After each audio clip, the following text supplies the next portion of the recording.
धार्मिक स्थळांवरील भुंग्याच्या मुद्द्यावरून विधानसभेमध्ये चर्चा झाली। मुंबईला भुंगे मुक्त करण्याचं काम पोलिसांनी केल्याचं मुख्यमंत्री फडणवीस म्हणाले। सर्वांशी चर्चा करून भुंगे काढले असं म्हणत आदित्य ठाकरेंनी मुख्यमंत्र्यांचं अभिनंदन केलं। तर सकाळच्या 10 वाजेच्या भुंग्याचा बंदोबस्त करा असा टोला अनिल पाटलांनी लगावला आहे। यावर विचारांच्या प्रदूषणासाठी आपल्याकडे कायदा नाही असं खोचक उत्तर देवेंद्र फडणवीसांनी दिलंय। आज मुंबईला भोंगे मुक्त करण्याचं काम हे आपल्या मुंबई पोलिसांनी केलेलं आहे। आपण जो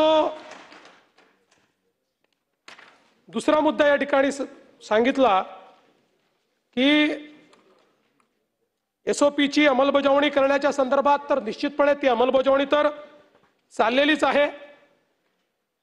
तर दर अधिवेशनात अहवाल द्यायची आवश्यकताच पडणार नाही, कारण आता भोंगेच काढले आहेत आणि पुन्हा लावायचा प्रयत्न केला तर आता एसओपी मध्ये एक बदल निश्चितपणे करायचं माझ्या विचारात आहे की आता ज्या पोलीस स्टेशनच्या हद्दीत तो भोंगा लागेल त्या पोलीस स्टेशनचा जो त्या भागाचा इन्चार्ज असेल त्याच्यावर याची जबाबदारी असेल, त्याला जबाबदार धरलं जाईल।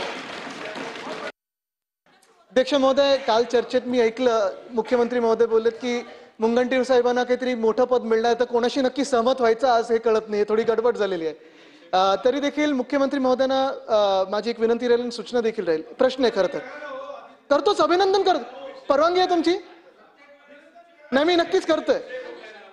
मुख्यमंत्र्यांचं मी अभिनंदन करतो की सगळ्यांशी चर्चा करून भोंगे सगळे काढलेले आहेत। मी मनापासून अभिनंदन करतो, त्याच्यात काही कुठेही दुमत नाहीच आहे। काय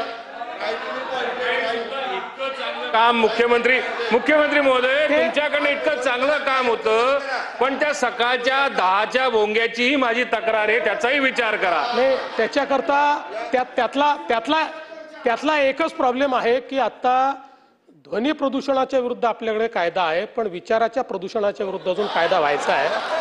तो कायदा झाला की त्याचा आपण विचार करू।